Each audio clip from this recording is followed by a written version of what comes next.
Manajer sambil menceritakan kisah ini berkata, "Ayo semua kumpulkan uang ini." Dan kemudian semua karyawan mengumpulkan uang dan meletakkannya dalam kantong. Manajer berkata, "Lihat, jika kalian juga menulis rencana seperti ini, bos akan memberi kalian bonus hingga 1 juta rubel, yang merupakan jumlah yang sangat besar bagi siapapun." Karyawan ini melakukan persis seperti itu. Itulah rencana yang dia tulis. Dan sebagai imbalannya dia menerima bonus penuh sebesar 1 juta rubel, yang kami semua curi bersama-sama. Mari kita ambil rencana ini juga dan tulis sesuatu yang lain dengan cara kita sendiri. Setelah itu semua pergi dari sana. Pada saat itu karyawati terbangun dari tidur dan berkata dengan ketakutan, "Oh tidak, kemana uang saya? Dan kemana file rencana saya? Apakah bos bermain-main dengan saya? Ataukah ada yang mengawasi kita? Sekarang rencana dan uang saya hilang. Apakah seseorang mengawasi saya? Jika demikian saya harus pergi ke bos dan meminta bantuan." Karyawati berlari ke bos dan berkata, "Bos, seseorang telah membuat rencana saya dan uang saya hilang. Siapa yang bisa melakukan ini? Tolong bantu saya." Bos berkata, "Apakah kamu mengatakan yang sebenarnya?" Karyawati menjawab, "Ya bos, saya mengatakan kebenaran yang murni. Seseorang mencuri rencana saya dan uang saya. Tolong tangkap mereka melalui kamera. Anda tahu berapa banyak usaha yang saya masukkan dalam rencana ini." Bos berkata, "Tapi bagaimana kita tahu siapa yang mencuri? Karena kamera di ruangan itu tidak berfungsi." Saat itu datang seorang karyawan pria dan berkata, "Menjauhlah." Kemudian dia berkata kepada bos, "Lihat bos, saya membuat rencana terbaik. Tolong lihatlah." Karyawati berkata, "Tidak bos, saya pikir dialah yang mencuri rencana saya. Rencana ini milik saya. Ini adalah rencana yang saya tulis." Pria itu berkata, "Diam, ini milikku." Bos berkata, "Jangan bertengkar. Saya sendiri akan mengetahui milik siapa rencana ini." Kemudian keduanya mulai bersikeras bahwa rencana itu milik mereka. Pria itu mulai berteriak kepada wanita itu.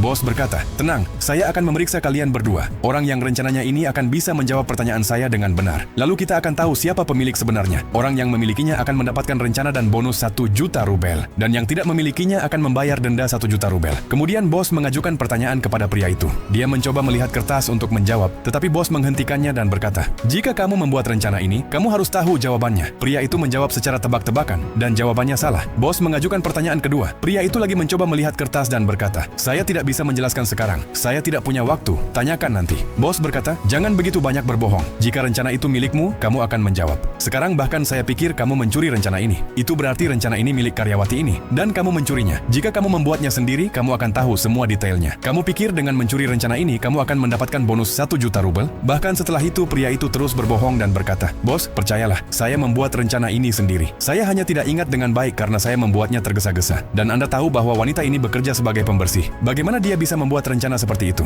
Bos berkata, "Perhatikan kata-katamu. Saya memiliki informasi lengkap. Rencana ini milik karyawati, dan kamu mencurinya. Oleh karena itu, kamu harus membayar denda 1 juta rubel dan mengembalikan uang yang dicuri. Jika tidak, kamu akan langsung dikirim ke penjara, dan kamu akan menerima hukuman. Maka kamu akan memahami betapa besar dosa, mencuri dan berbohong. Usaha selalu membuahkan hasil, dan orang yang mencuri kerja keras orang lain pada akhirnya akan dipermalukan." Jika Anda menyukai video kami, beri like dan bagikan.